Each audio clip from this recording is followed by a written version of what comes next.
Hey guys, this is Leo Phoenix 6.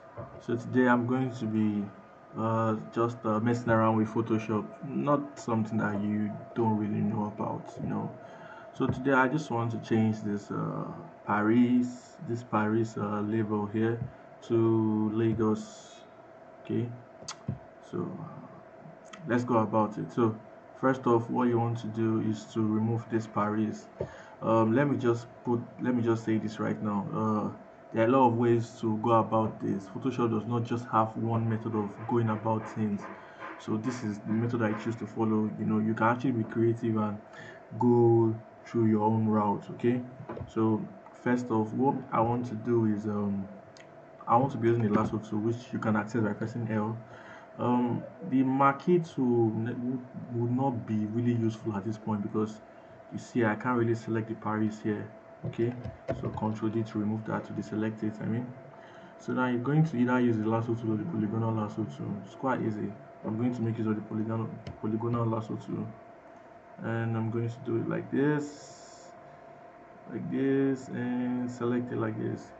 As you're aware, there are three selection tools in Photoshop: the lasso, the one tool, and by some measure, the pen tool. You can actually turn the pen tool to a selection tool if you actually want to use it for that.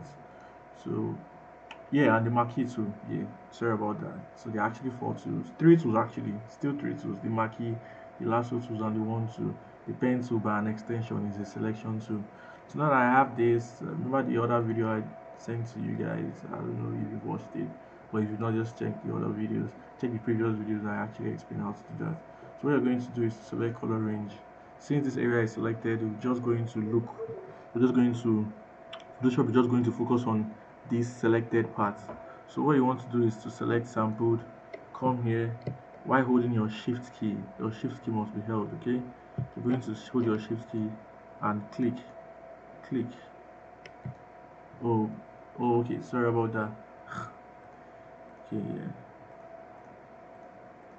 Alright, alright, so you're just going to hold your shift key and select, select.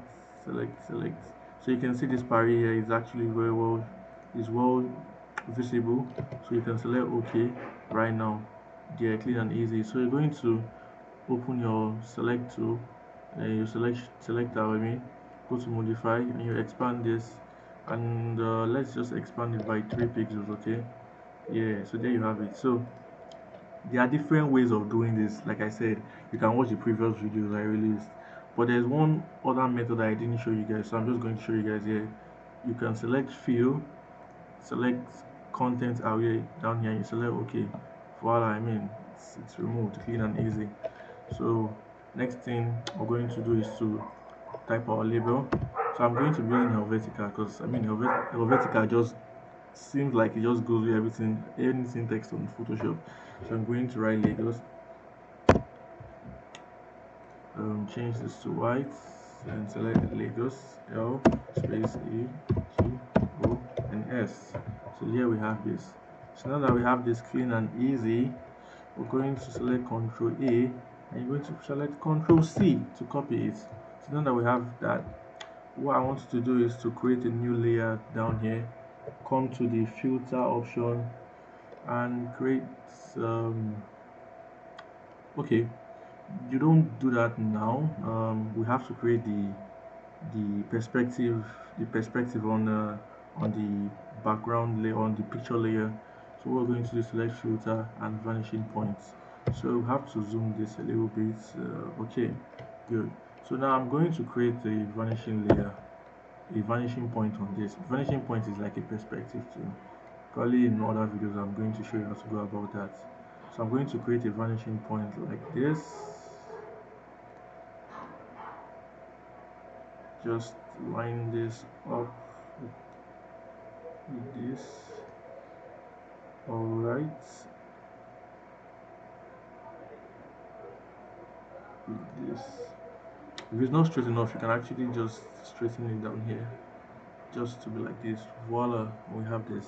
So what we're going to do next is to select this empty layer, come to the filter, go vanishing, and press Ctrl V to paste this Lagos here.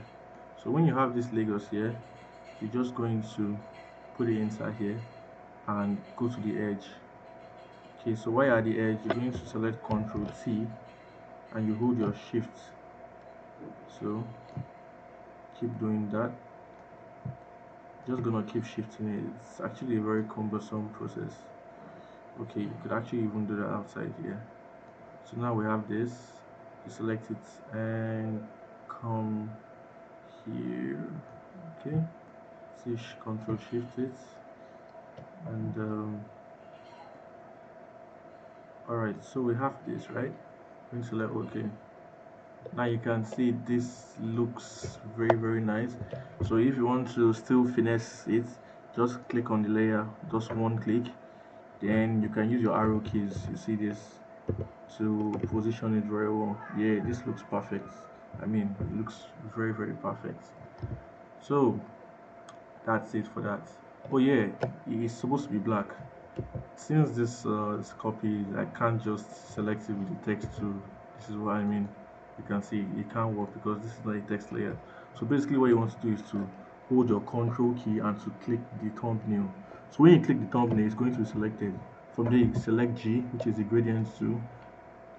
You're going to switch it to the paint bucket tool, and you're going to, black is already selected, so there's no even need of doing it. Just press Ctrl. Oh yeah, we still have to use the tool. So since this is selected, we want to zoom in a little bit. All right, clean. So you're just going to click, click, click, click, and click. Voila, Control D, and we go back. Yeah, you can see this is actually nice and easy. Very nice if you ask me. And if you still want to, if you feel this is too much, you want to edit it, just click once and Control T it to open the transform tool. Then you hold your shift, then you do it like this. All right, and let's just shift it a little bit. All right, so there you have it.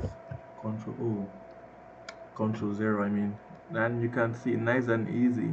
So yeah, this is just basic Photoshop stuff. Well, as basic as this is, some people still find it very hard to do this very nicely. I actually did this using the vanishing point.